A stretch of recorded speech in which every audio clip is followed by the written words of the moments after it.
Hello friends, good evening दोस्तों। इस video में हम लोग यूपी पुलिस कांस्टेबल एग्जाम 2024 में पूछा सकने वाले मोस्ट इंपॉर्टेंट सिलेक्टेड प्रश्नों को सॉल्व करेंगे।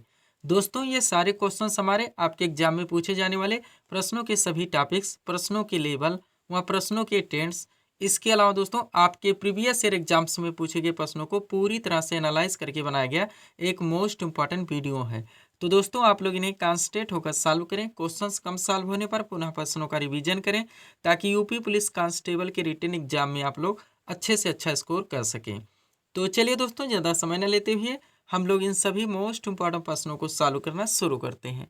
दोस्तों, क्वेश्चन नंबर 1 है हमारा, किस राज्य सरकार के द्वारा मेरी माटी मेरा देश अभियान शुरू किया गया। करंट का मोस्ट इंपॉर्टेंट क्वेश्चन है दोस्तों, बिल्कुल आपके ट्रेंड में है। क्वेश्चन है हमारा, किस राज्य सरकार के द्वारा मेरी माटी मेरा देश अभियान शुरू किया गया। तो ये उत्तर प्रदेश राज्य सरकार के द्वारा शुरू किया गया है।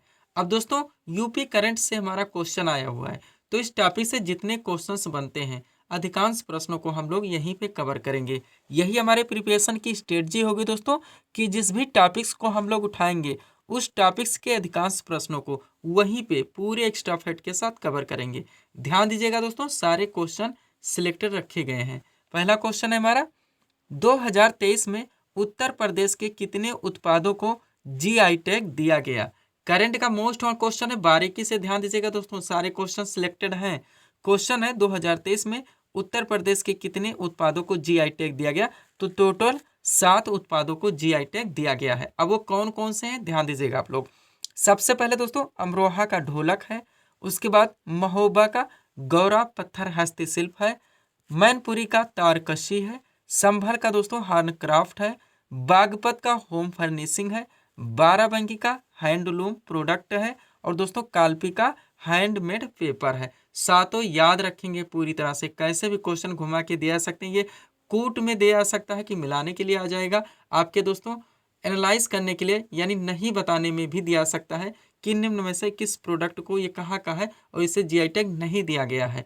तो अगर आप लोग सातों शहरों के उनके डिस्ट्रिक्ट के नाम याद नहीं रखते तो ऐसे क्वेश्चन आप लोग सॉल्व नहीं कर सकते। अगला क्वेश्चन क्या है, उत्तर प्रदेश के मुख्यमंत्री ने उत्तर प्रदेश की जेलों का नाम बदलकर क्या किया है। तो सुधार गृह रख दिया गया है। क्या? सुधार गृह। अगला क्वेश्चन है हमारा, नोएडा के अमलतास रोड, आप लोग जानते हैं दोस्तों बहुत सारे प्लेसों के नाम, ऑर्गेनाइजेशंस के नाम चेंज किए गए हैं। तो जो मोस्ट इंपॉर्टेंट हमारे लिए हैं, यूपी करंट से पूरी तरह से आ रहे हैं, हम लोग उनको हर क्वेश्चंस को पूरी तरह से कवर करेंगे। क्वेश्चन है, नोएडा के अमलतास रोड का नया नाम क्या रखा गया है। तो रामनाथ गोयनका मार्ग, ध्यान रखिएगा, मोस्ट इंपॉर्टेंट क्वेश्चन है। अगला है, यूपी में वन ट्रैप वन ट्री अभियान कब से शुरू हुआ है। तो 1 जुलाई 2023 से शुरू किया गया है। अगला क्वेश्चन है हमारा, यूपी का कौन सा विश्वविद्यालय अब 3 विदेशी भाषाओं में पीएचडी कराएगा। क्या? पीएचडी कराएगा। तो वो इलाहाबाद विश्वविद्यालय है। कौन सा? इलाहाबाद विश्वविद्यालय। अब थोड़ा सा नोट देख लेंगे यहाँ पे दोस्तों, इलाहाबाद विश्वविद्यालय उत्तर प्रदेश का सबसे पुराना विश्वविद्यालय है। इलाहाबाद विश्वविद्यालय अब ये 3 भाषाओं, कौन कौन सी, फ्रेंच, रूसी और जर्मन में भी पीएचडी कराएगी। ध्यान रखिएगा दोस्तों, एक एक क्वेश्चन पूरे फैक्ट के साथ बारीकी से रख दिए गए। हमारे द्वारा आप लोगों को सब कुछ दिया जा रहा है, जरूरत है एक अच्छी प्रिपरेशन आप लोगों को करने की। अगला फैक्ट है, इसकी स्थापना कब हुई थी इलाहाबाद विश्वविद्यालय की। तो 1887 में की गई थी। चलेंगे आगे दोस्तों हम लोग। अगला क्वेश्चन क्या है हमारा, उत्तर प्रदेश सरकार डॉक्टरों की सेवानिवृत्ति की आयु 62 वर्ष से बढ़ाकर कितनी करेगी। तो 65 वर्ष करेगी। ध्यान रखेंगे, उत्तर प्रदेश सरकार डॉक्टरों की सेवानिवृत्ति की आयु 62 वर्ष से बढ़ाकर कितनी करेगी। तो 65 वर्ष करेगी। अगला है, प्रयागराज के किस गांव को ग्रामीण पर्यटन केंद्र के रूप में विकसित किया जाएगा। तो देवारी गांव है। कौन सा? देवारी गांव है। अगला है, यूपी सरकार किस शहर में देश का सबसे बड़ा आईटी हब बनाएगी। तो लखनऊ है। कौन सा है? लखनऊ है। अगला है, भारत के किस राज्य में ट्रैफिक कंट्रोल सेंटर की शुरुआत की गई है। तो दोस्तों उत्तर प्रदेश में की गई। ये भी आप लोग ध्यान रखेंगे, ट्रैफिक कंट्रोल सेंटर की शुरुआत। अगला है, यूपी सरकार कितने जिलों में साइबर अपराध पुलिस स्टेशन स्थापित करेगी। तो टोटल 57 जिलों में। कितने? 57 जिलों में यूपी सरकार साइबर अपराध पुलिस स्टेशन की स्थापना करेगी। अगला है, उत्तर प्रदेश रोडवेज में पहली महिला बस ड्राइवर कौन बनी है? तो प्रियंका शर्मा है। कौन है? प्रियंका शर्मा है। अगला क्वेश्चन है हमारा, मुख्यमंत्री युवा स्वरोजगार योजना किस राज्य सरकार की योजना है? तो ये उत्तर प्रदेश राज्य सरकार की योजना है। अगला क्वेश्चन है हमारा, हाल ही की रिपोर्ट के अनुसार उत्तर प्रदेश की सबसे प्रदूषित नदी कौन सी है? तो हिंडन नदी है। ध्यान दीजिएगा, सारे क्वेश्चन सिलेक्टेड हैं, ये करंट से भी हम लोग सॉल्व कर रहे हैं। दोस्तों एक बात मैं बार बार आप लोगों से बोलता हूँ, प्रिपरेशन आप लोग कहीं से भी करें, ऑनलाइन करें या ऑफलाइन करें, आपके जो पाठ्यक्रम है, आपके सिलेबस में जो पूरी तरह से टॉपिक्स वाइज मेंशन किए हुए हैं, उन सबको आप लोग फोकस रखने का प्रयास करें पूरी तरह से। हो सके तो नोट डाउन कर लें, और जब आप प्रिपरेशन करें आप देखें वो सारे टॉपिक्स जहाँ से क्वेश्चंस बनने हमारे एग्जाम में, हमारे कवर हो रहे हैं या नहीं हो रहे हैं। अगर नहीं हो रहे हैं तो मान लीजिए कि प्रिपरेशन अच्छी नहीं हो रही, आप दिशाहीन चल रहे हैं, तो दोस्तों आप लोग पूरे पाठ्यक्रम को अच्छी तरह से फोकस रखने का प्रयास करें। और जब आप प्रिपरेशन करें, ऐसा ना करें किसी भी वीडियोस को आप लोग ओपन करें, 1 मिनट देखें, 2 मिनट देखें, स्किप कर दें, या किसी वीडियोस को ओपन कर लिए और देखते जा रहे हैं, आप समझ नहीं रहे कि कौन कौन से पाठ्यक्रम से कहाँ से हमारे एग्जाम में क्वेश्चंस पूछे जाने हैं। तो पाठ्यक्रम को पूरी तरह से प्रिपेयर रखने हैं, और फिर आप दोस्तों अपनी स्टडी करें यानी प्रिपरेशन करें, और वो सारे टॉपिक्स जो आपके सिलेबस में मेंशन किए हुए हैं उन पे जितने क्वेश्चंस उनके इर्द गिर्द रन कर रहे हैं, यानी पूरे एक्स्ट्रा फैक्ट सभी को पूरी तरह से कवर करने का प्रयास करें। आप लोग जानते हैं दोस्तों, काफ़ी इंतजार के बाद में वैकेंसी आई हुई है, तो इसको ऐसे ही अपने हाथ से न जाने दें। अगला क्वेश्चन देखेंगे हम लोग। क्वेश्चन क्या है दोस्तों, किस राज्य में स्थित रानीपुर देश का 53वां टाइगर रिजर्व बना है? तो उत्तर प्रदेश है। रिवीजन इसका जरूर करेंगे, क्वेश्चन घुमा के पूछा सकता है, कोई भी क्वेश्चन इसमें घुमा के पूछा सकता है। ये लोकेशन हो गया रानीपुर दोस्तों, 53वां है, ये भी ध्यान रखिए। तो कौन सा बना? ये 53 नंबर का है। अगला यहाँ पे थोड़ा सा नोट देख लेंगे, रानीपुर टाइगर रिजर्व उत्तर प्रदेश के चित्रकूट जिले में स्थित है। इससे भी आप लोग प्रिपेयर रहेंगे, हर क्वेश्चन को पूरी तरह से अपडेट किया जाता है हमारे द्वारा। अगला है, यूपी के किस जिले में प्रदेश का पहला नागरिक सुविधा केंद्र स्थापित किया जा रहा है? तो कानपुर में किया जा रहा है। कहाँ पे? कानपुर में नागरिक सुविधा केंद्र। और लास्ट क्वेश्चन है यूपी करंट का, यूपी सरकार ने कितनी फसलों पर प्रधानमंत्री फसल बीमा योजना लागू करने का निर्णय लिया है? तो टोटल 18 फसलों पर। सुपर क्वेश्चन है ये आपके एग्जाम्स के लिए। आगे चलते हैं दोस्तों, थोड़ा सा हम लोग पीडीएफ के बारे में बात करेंगे, पुनः नेक्स्ट क्वेश्चन की ओर चलेंगे। चलिए दोस्तों, 4 पीडीएफ यहाँ पे हमारा लगा हुआ है, बात कर लेते हैं। सबसे पहले यूपी पुलिस कांस्टेबल के बारे में ही बात करेंगे कि जिसका हम लोग यहाँ पे प्रिपरेशन कर रहे हैं। दोस्तों इसमें जो आपका पाठ्यक्रम है जीके जीएस, जिसमें आपका जनरल साइंस भी शामिल है, करंट अफेयर्स, पुलिस व्यवस्था से संबंधित समाज सचेतता के क्वेश्चंस, आपका पूरा यूपी स्पेशल व सामान्य हिंदी, इनके पूरे पाठ्यक्रम को टोटल 40 पीडीएफ के जरिए कंप्लीट किया जा रहा है।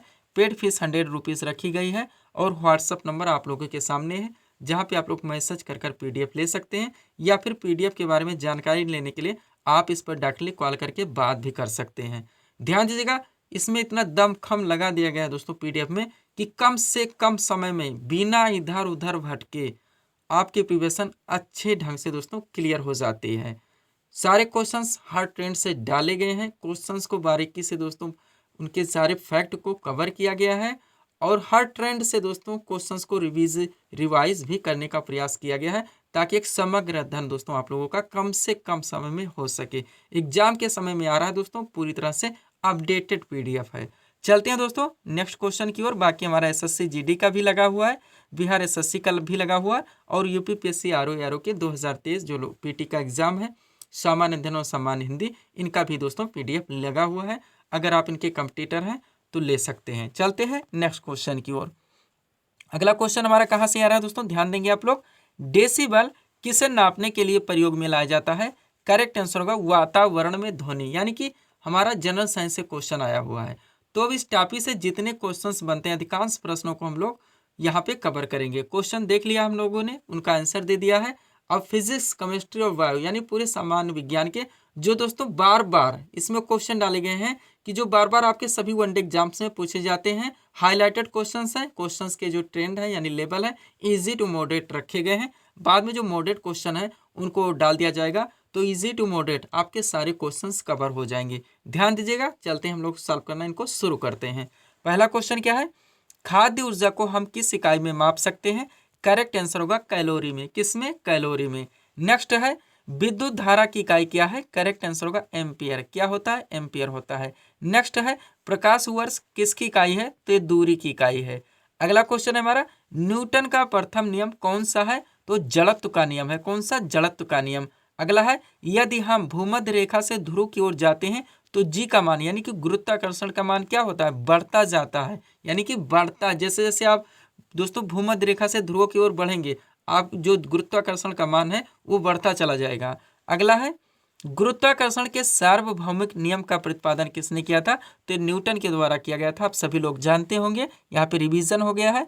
अगला क्वेश्चन क्या है, दूध से मक्खन निकाल लेने पर उसके घनत्व पर क्या प्रभाव पड़ता है?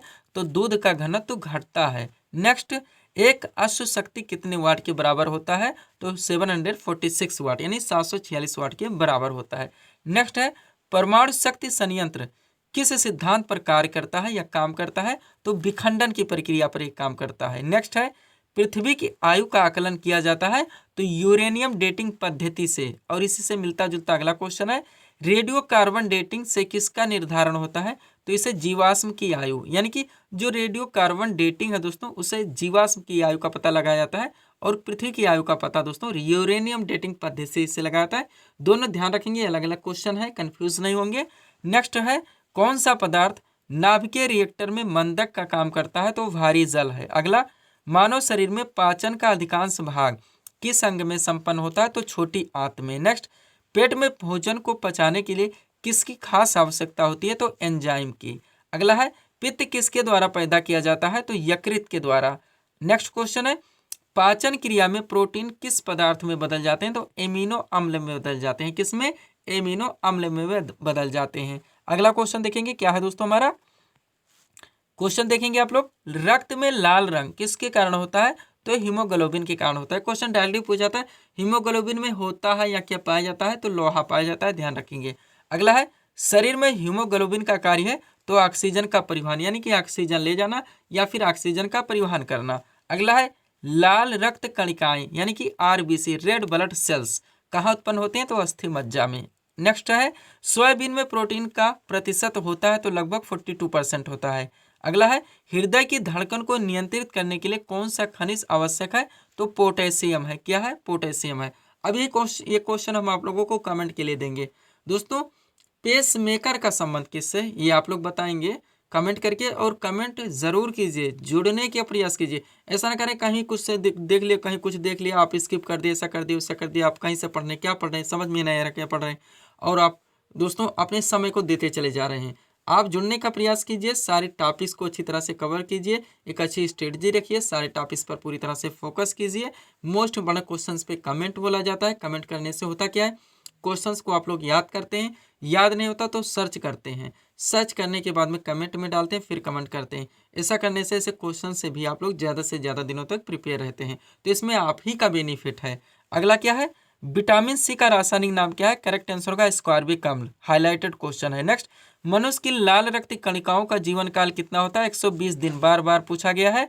दौड़ लगाते समय मनुष्य के रक्तचाप पर क्या प्रभाव पड़ता है? तो रक्तचाप बढ़ जाता है, आप लोग जानते हैं। थोड़ा सा कॉमन सेंस लगाएंगे तो ऐसे क्वेश्चन का आंसर निकल आएगा, और ऐसे क्वेश्चन पूछे भी जाते हैं। नेक्स्ट, मानव शरीर की किस ग्रंथि को मास्टर ग्रंथि कहा जाता है? ये भी हाईलाइटेड ग्रंथि है, क्वेश्चन है।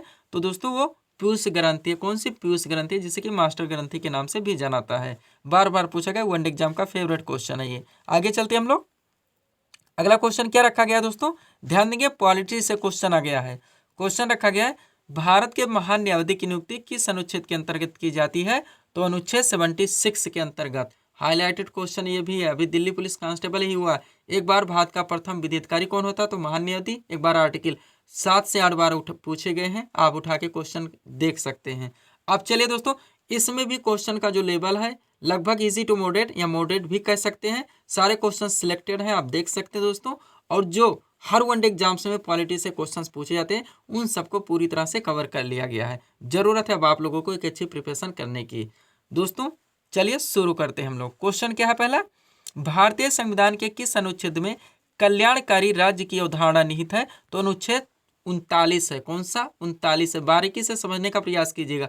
अब जैसे भी करें, रट्टा मारें, कोई याद रखने के लिए दोस्तों ट्रिक लगाएं, याद तो रखने ही होंगे, क्वेश्चन मिस नहीं किए जा सकते क्योंकि सारे क्वेश्चन मोस्ट इंपॉर्टेंट हैं। और अगर PDF लेते हैं तो बहुत ही अच्छी बात है। इसलिए दोस्तों कि मैं ये कहना चाहूँगा कि कोशिश कीजिए इनका प्रिंट आउट निकलवाने की। प्रिंट आउट निकलवाने के बाद में पंच मारिए, उसके बाद में अंडरलाइन लगा के स्टडी कीजिए, एक बार पुनः रिवीजन कीजिए। इतना आप जरूर करने का प्रयास कीजिए। फिर देखिए दोस्तों कितने आप लोगों को यहाँ से यूजफुल यानी कि आपकी यूजफुल में आते हैं और आपको कितने बेनिफिट मिलता है यहाँ से। अगला क्या है, संविधान के किस अनुच्छेद के तहत भारत में राष्ट्रपति पर महाभियोग चलाया जा सकता है? तो अनुच्छेद कौन सा है? 61 है। कौन सा? 61 है, 61। ध्यान रखेंगे, एक क्वेश्चन बारीकी से। अगला है, किस अनुच्छेद में मंत्रीगण सामूहिक रूप से लोकसभा के प्रति उत्तरदायी होते हैं? तो अनुच्छेद 75 है। ध्यान देंगे आप लोग। आगे चलते हम लोग बढ़ते क्रम में चला गया है, क्वेश्चन को उस तरह से सेट किया गया है। नेक्स्ट, महान्यायावधि की नियुक्ति किस अनुच्छेद के अंतर्गत की जाती है? तो अनुच्छेद 76 है, जो कि हमारा क्वेश्चन से मिलता जुलता है। ध्यान रखेंगे, जो कि पहला ही क्वेश्चन था। नेक्स्ट, संविधान के किस अनुच्छेद में संसद के संयुक्त अधिवेशन का प्रावधान है? तो अनुच्छेद 108 है। और अगला है, संविधान के किस अनुच्छेद में धन विधेयक की परिभाषा दी गई है? तो अनुच्छेद 110 है। जो बार बार पूछे गए उन्हीं को यहाँ पे उठाया गया है। आगे चलते हम लोग। नेक्स्ट क्या है दोस्तों, संविधान के किस अनुच्छेद के तहत राष्ट्रपति वित्त आयोग का गठन करता है? तो अनुच्छेद 280 है। नेक्स्ट, संविधान संशोधन की प्रक्रिया का उल्लेख संविधान के किस अनुच्छेद में है? तो अनुच्छेद 368 में है। अगला है, वित्तीय आपात की घोषणा का प्रावधान संविधान के किस अनुच्छेद में है? तो अनुच्छेद 360 में है। आगे देखिएगा, ये थे आर्टिकल से। नेक्स्ट है, संविधान में समवर्ती सूची की प्रेरणा कहाँ से ली गई है? तो ऑस्ट्रेलिया से ली गई है। नेक्स्ट है, राज्य पुनर्गठन आयोग का गठन कब किया गया था? तो 1953 में किया गया था। स्टैटिक का क्वेश्चन है लेकिन मोस्ट इंपॉर्टेंट है। नेक्स्ट, भारत के प्रथम मुख्य चुनाव आयुक्त कौन थे? तो सुकुमार सेन थे। कौन? सुकुमार सेन। अगला क्वेश्चन देखिएगा, रेगुलेटिंग एक्ट कब पारित किया गया था? तो 1773 में। नेक्स्ट है, बलवंत राय मेहता समिति का संबंध किससे है? तो पंचायती राज व्यवस्था से। इन्होंने ही पंचायती राज व्यवस्था का अनुमोदन किया था, जिसमें 3 थे दोस्तों। क्या किया? ग्राम पंचायत, क्षेत्र पंचायत, ब्लॉक व जिला पंचायत। सर्वप्रथम 2 अक्टूबर 1859 को दोस्तों राजस्थान के नागौर जिले से 1959 को राजस्थान के नागौर जिले से पंचायती राज व्यवस्था का शुभारंभ किया गया था। ध्यान रखेंगे आप लोग, ये बार बार पूछा था इसलिए चर्चा कर लिए हैं। क्वेश्चन है अगला, किस संविधान संशोधन के द्वारा गोवा को पूर्ण राज्य का दर्जा दिया गया? तो 56वां संशोधन है, जो कि 1989 में किया गया था। सुपर क्वेश्चन है ये, गोवा को पूर्ण राज्य का दर्जा दिया गया था 56वें संशोधन द्वारा, जो कि 1989 में किया गया था। इसमें भी ध्यान रखेंगे, क्वेश्चन में डाला गया इसका कुछ अर्थ है, मतलब है। क्वेश्चन यहाँ से डायरेक्टली पूछे जाते हैं। जैसे पूछ लेगा 56वां संशोधन संविधान संशोधन कब हुआ था? तो 1989 में हुआ था। कोर्ट में भी दिया जा सकता है मिलाने के लिए। आगे चलते हम लोग नेक्स्ट क्वेश्चन की ओर। अगला क्वेश्चन देखिएगा दोस्तों, कहाँ से उठाया गया है? आर्ट एंड कल्चर से क्वेश्चन उठा लिया गया है। बृहदेश्वर मंदिर का निर्माण किसने करवाया था? करेक्ट आंसर होगा राजराज प्रथम ने। अब इस टॉपिक से जितने क्वेश्चंस बनते हैं आपके एग्जाम्स में बार बार पूछे जाते हैं, सबको एक साथ कवर कर लिया गया है। क्वेश्चन देखा हम लोगों ने, उनके आंसर दिए। अब इस टॉपिक को चलिए कवर करते हैं। एक तरफ दिया गया है मंदिरों के नाम, दूसरी तरफ निर्माणकर्ता के नाम। सबसे पहले पुरी का जगन्नाथ मंदिर, इनके निर्माणकर्ता कौन थे? अनंत वर्मन चोडगंग थे। नेक्स्ट है कोणार्क का सूर्य मंदिर, सारे नाम आप लोग जानते हैं, सुने हैं। तो इनका निर्माण नरसिंह देव प्रथम ने करवाया था। फिर एक कंदारिया महादेव का मंदिर, इनका निर्माण धंगदेव चंदेल ने करवाया था। कैलाश मंदिर एलोरा, इनका निर्माण कृष्ण प्रथम ने करवाया था। किसने? कृष्ण प्रथम ने करवाया था। अगला क्या दोस्तों? एलिफेंटा के गुहा मंदिर का निर्माण दोस्तों राष्ट्रकूटों ने करवाया था। किसने? राष्ट्रकूटों ने करवाया था। नेक्स्ट है तट मंदिर, जो कि मामल्लपुरम में स्थित है, नरसिंह वर्मन द्वितीय ने करवाया था। और जो कैलाश मंदिर है कांची में, पूरी तरह से एग्जैक्ट लोकेशन भी डाल दिया गया ताकि कंफ्यूजन न रहे, नरसिंह वर्मन द्वितीय ने ही इनका भी निर्माण करवाया था। बृहदेश्वर मंदिर जो हमारा क्वेश्चन था तंजौर में पड़ता है, राजराज प्रथम ने इनका निर्माण करवाया था। अगला मुक्तेश्वर मंदिर जो कि कांची में है, नंदीवर्मन द्वितीय ने करवाया था। और इन्होंने ही दोस्तों बैकुंठ पेरुमल मंदिर का भी निर्माण करवाया था। लास्ट देख लीजिएगा, महाबलपुर के एकास्मक रथ का निर्माण किसने करवाया था? तो नरसिंह वर्मन प्रथम ने करवाया था। रिवीजन जरूर करेंगे। आगे चलते हम लोग नेक्स्ट क्वेश्चन की ओर। अगला क्वेश्चन कहाँ से आ रहा है ध्यान देंगे आप लोग। क्वेश्चन है दोस्तों, नागार्जुन किस दरबार के महान कवि थे? ये भी आप लोगों के एग्जाम में या किनके संरक्षण में थे, किनके दरबार में रहते थे, कवि थे। क्वेश्चन को अच्छी तरह से डिजाइन कर दिया गया है कि कवि थे, ऐसे डाल दिया गया है और ये कवि थे ही। नागार्जुन किस दरबार के महान कवि थे? तो कनिष्क के दरबार में। अब यहाँ से जो क्वेश्चन पूछे जाते हैं पूरी तरह से कवर किया गया। एक तरफ दिया गया है कवि या विद्वान के नाम, दूसरी तरफ संरक्षक या शासक का दरबार जिसके दरबार में रहते थे। सबसे पहले हरिसेन, ये किसके दरबार में रहते थे? समुद्रगुप्त के दरबार में। अगला है कौटिल्य, जिसे चाणक्य भी कहा था, इनका एक और नाम है विष्णुगुप्त। ये किनके दरबार में रहते थे? चंद्रगुप्त मौर्य के दरबार में। आप लोगों ने पढ़ा ही है कि नंद वंश के अंतिम शासक कौन थे? घनानंद। उनको चंद्रगुप्त मौर्य ने अपने महामंत्री कौटिल्य या चाणक्य की सहायता से परास्त करके और मौर्य साम्राज्य की स्थापना की थी। अगला है अश्वघोष, ध्यान दीजिएगा, नागार्जुन और चरक, एक साथ ध्यान दीजिएगा, किसी भी ट्रिक लगाने का प्रयास कीजिएगा। ये तीनों के तीनों दोस्तों कनिष्क के दरबार में रहते थे। किनके? कनिष्क के दरबार में। आगे चलते हम लोग, क्या दोस्तों अगला हमारा बाणभट्ट, मोस्ट इंपॉर्टेंट। बाणभट्ट किनके दरबार में रहते थे? हर्षवर्धन के दरबार में।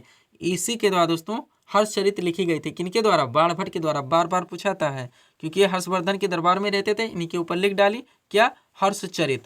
चंदबरदाई, इनका कौन सा दोस्तों बुक है? पृथ्वीराज रासो के दरबार में रहते थे और ये इन्हीं के नाम से दोस्तों रचना भी की थी। पृथ्वीराज रासो पूछा जाता है। कालिदास आप लोग नाम सुने ही हैं, ये चंद्रगुप्त द्वितीय यानी कि चंद्रगुप्त विक्रमादित्य के दरबार में रहते थे, ध्यान रखेंगे आप लोग। चलते हम लोग नेक्स्ट क्वेश्चन की ओर। अगला क्वेश्चन दोस्तों हमारा कहाँ से आया हुआ, ध्यान देंगे आप लोग। क्वेश्चन क्या रखा गया है? पाक जल संधि किन दो देशों को अलग करती है? करेक्ट आंसर होगा भारत और श्रीलंका को। कंफ्यूज नहीं होंगे कि पाक जल संधि लिखा है तो भारत और पाकिस्तान को अलग करती है, नहीं, भारत और श्रीलंका को अलग करती है। जियोग्राफी से हमारा क्वेश्चन आया हुआ दोस्तों। अब इस टॉपिक से हाईलाइटेड प्रश्नों को हम लोग सॉल्व करेंगे, ध्यान दीजिएगा। पहला क्वेश्चन क्या है? किस देश के साथ भारत की सबसे लंबी अंतरराष्ट्रीय सीमा लगती है? बांग्लादेश। आपके सिलेबस में मेंशन किया गया, आप ध्यान दिए होंगे। भारत एवं पड़ोसी देश, सारे क्वेश्चन कवर हो रहे हैं आपके उस टॉपिक का। अगला क्या है? किस भारतीय राज्य की सीमा सर्वाधिक राज्यों की सीमा को स्पर्श करती है? तो उत्तर प्रदेश है। नेक्स्ट, भारत का कौन सा राज्य? उत्तर प्रदेश, ध्यान रखेंगे, रिवीजन जरूर करेंगे, यूपी स्पेशल से रिलेट हो गया क्वेश्चन। अगला है भारत का कौन सा राज्य तीन तरफ से बांग्लादेश से घिरा हुआ है? तो त्रिपुरा है। नेक्स्ट, अंडमान तथा निकोबार द्वीप समूह में सबसे ऊंची चोटी कौन सी है? तो सैडल पीक है। नेक्स्ट है भारत के किस राज्य की तटरेखा सबसे लंबी है? तो गुजरात की है। कहाँ की है? गुजरात की है। अगला क्वेश्चन देखेंगे हम लोग, क्या है दोस्तों? भारत के कितने राज्य, क्वेश्चन पे ध्यान दीजिएगा, भारत के कितने राज्य नेपाल के साथ सीमा साझा करते हैं? तो टोटल 5 राज्य हैं। कौन कौन से? उत्तराखंड है, उत्तर प्रदेश है, बिहार है, पश्चिम बंगाल है एवं सिक्किम है। इनका रट्टा मार लेंगे। नेक्स्ट, केरल के तट को किस नाम से जाना जाता है? मालाबार तट के नाम से। फिर देखिएगा इसी से मिलता जुलता क्वेश्चन, कोंकण तट कहाँ से कहाँ तक विस्तृत है? तो दमन से गोवा तक। अब नोट देख लीजिएगा, कोंकण तट भारत के पश्चिमी तट का पर्वतीय अनुभाग है, यानी पश्चिमी तट पर स्थित है, ध्यान रखेंगे। कोंकण में महाराष्ट्र और गोवा के तटीय जिले आते हैं। कोंकण तट की सीमा दमन से गोवा तक विस्तृत है। अगला क्वेश्चन क्या है? सबरीमाला भारत के किस राज्य में स्थित है? हाईलाइटेड क्वेश्चन है, केरल में है।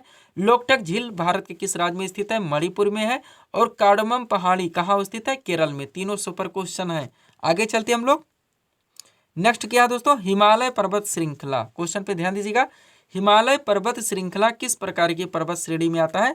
तो ये वलित पर्वत श्रेणी में आता है, मोड़दार पर्वत में आता है। अगला है पश्चिमी एवं पूर्वी घाटों का मिलन कहाँ पर होता है? तो नीलगिरी की पहाड़ियों में होता है। नेक्स्ट, कर्नाटक स्थित जोग जलप्रपात किस नदी पर स्थित है? कावेरी नदी पर। किस नदी पर? कावेरी नदी पर। आगे चलते हम लोग, अगला क्वेश्चन है नंदा देवी चोटी किस राज्य में स्थित है? तो उत्तराखंड में। कहाँ पे? उत्तराखंड में। नेक्स्ट है लोनार झील कहाँ पर स्थित है? तो ये महाराष्ट्र में।